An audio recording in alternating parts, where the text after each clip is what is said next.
أما بعد فأعوذ بالله من الشيطان الرجيم. بسم الله الرحمن الرحيم.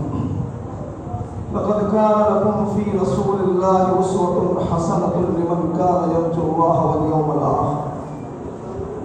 وقال النبي صلى الله تعالى عليه وسلم: عليكم بسنتي وسنة الخلفاء الراشدين، أو كما قال صلی اللہ تعالی علیہ وسلم. میرے بزرگوں سے میری گزارش ہے کہ جو لوگ جماعت خانے کے باہر بیٹھے ہوئے ہیں، وہ مسجد میں بہت ساری جگہ خالی ہے، اندر تشریف لے آئے. جماعت خانے کی نماز کا ثواب الگ ہے. ہم جو نماز باہر پڑھ لیتے ہیں سستی کی بنا پر، وہ مسجد ثانی ہے، تو ہم مسجد کا ثواب کیوں کھوئے جب ہم نماز پڑھنے کے لیے ہی آئے ہیں؟ تو میرے محترم دوست اور بزرگوں، مختصر سا وقت دیا گیا ہے مجھے، اس میں مجھے دو اہم باتیں آپ کے سامنے کرنا ہے. پہلی بات یہ کہ یہ جو مہینہ چل رہا ہے، اسلامی مہینہ، ہم سب جانتے ہیں کہ ماہ ربیع الاول ہے. اس مہینے میں ہمارے آقا حضرت محمد رسول اللہ صلی اللہ تعالی علیہ وسلم، ان کی جو ہے ولادت باسعادت ہوئی.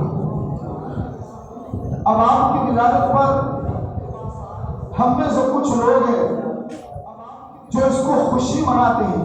منانی بھی چاہیے، لیکن یہ خوشی ہمارے لیے نجات کب بنے گی؟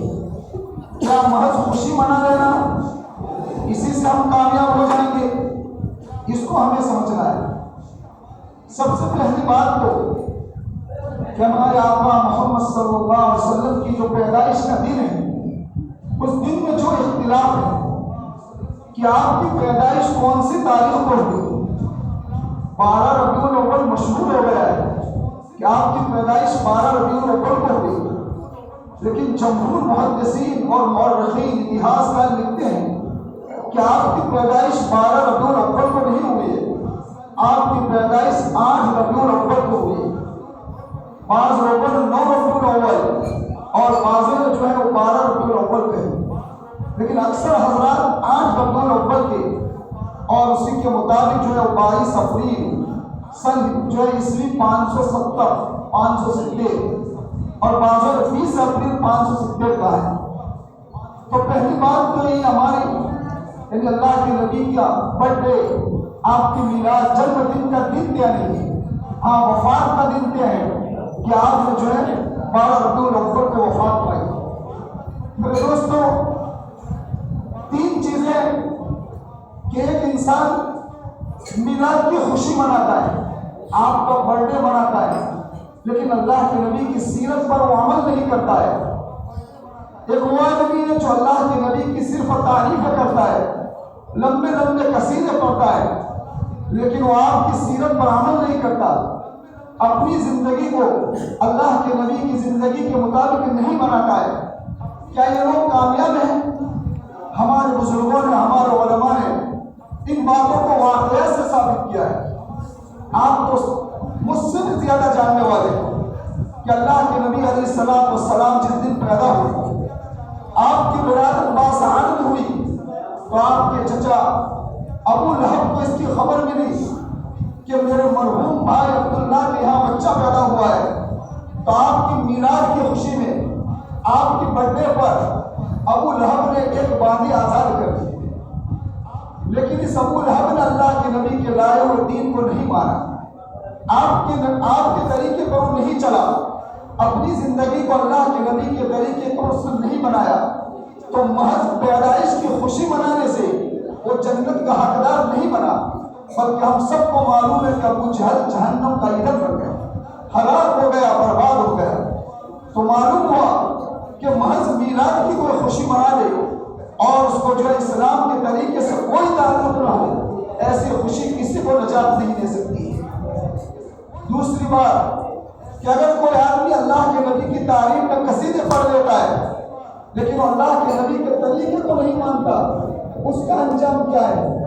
تو وہ بھی آپ کو معلوم ہے کہ آپ کے دوسرے چچا ابو طالب، جن کا نام جو ہے عبد مناف تھا، ابو طالب تو ان کی کنیت ہے۔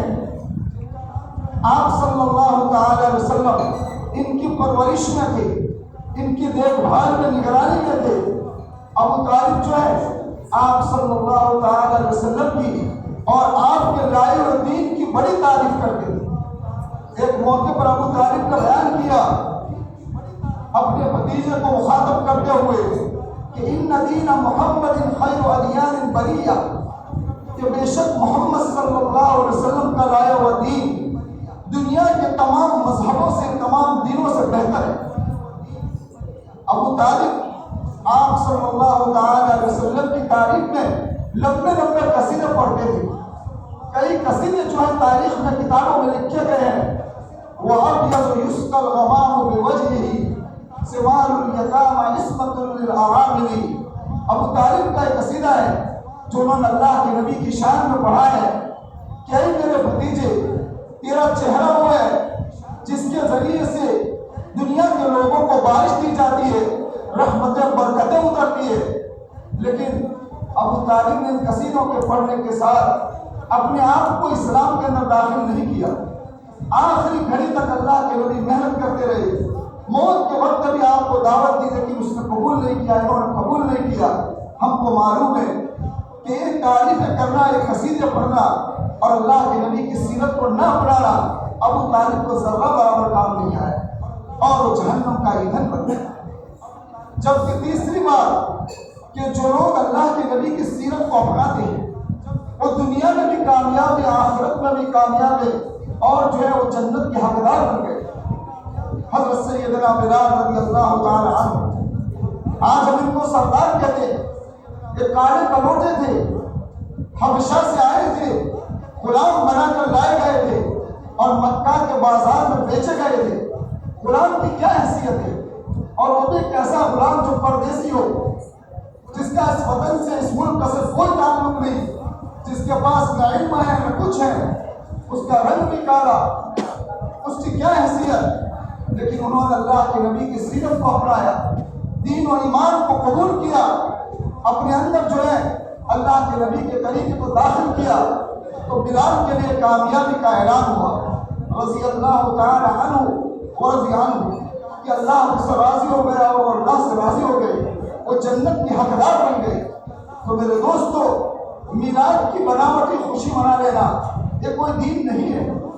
یہ اللہ کے نبی خود 63 سال دنیا میں رہ کے گئے۔ خلفائے راشدین کا دور 31 سال کا ہے، صدیق اکبر کا، عثمان غنی کا، حضرت عمر کا، حضرت علی کا، کہ آپ کی زندگی کے بعد انہوں نے 31 سال تک خلافت کی، اور صحابہ کا دور، تابعین کا، تبع تابعین کا۔ کون ثابت کر کے دیتا ہے کہ ان لوگوں نے اللہ کے نبی کا یوم پیدائش آپ کا برتھ ڈے بنایا ہے؟ کسی کا ہو نہ معلوم ہے تو کسی نے چالو کر دیا، اس کے پیچھے چل پڑے۔ میرے دوست اور بزرگوں، اصل زندگی ہماری یہ ہے کہ ہم اللہ کے نبی کے طریقے کو اپنائیں۔ میں نے آپ کے سامنے حدیث شریف پڑھی، علیکم بسنتی و سنت الخلفاء الراشدین المہدیین، کہ تم پر لازم ہے کہ تم میری سنتوں کو پکڑو۔ میرے دوستو، آج ہماری زندگی سے سنتوں کا جو ہے جنازہ نکال دیا گیا۔ بڑی بڑی اہم سنتیں، نماز کی سنت ہو، دین کی سنت ہو، شادی بیاہ کی سنت ہو، ہمارے اندر اس کا کچھ بھی خیال نہیں۔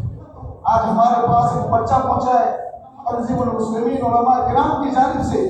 اس پرچے میں ہمارے اندر جو شادیوں کے روایات بڑھتے جا رہے ہیں، سنت کے خلاف ہماری شادیاں ہو رہی ہے، اس پر ہمیں تنبیہ اور متنبہ کیا گیا ہے۔ میرے دوستو، شادی جو ہے تمام انبیاء علیہ السلام کی سنت ہے۔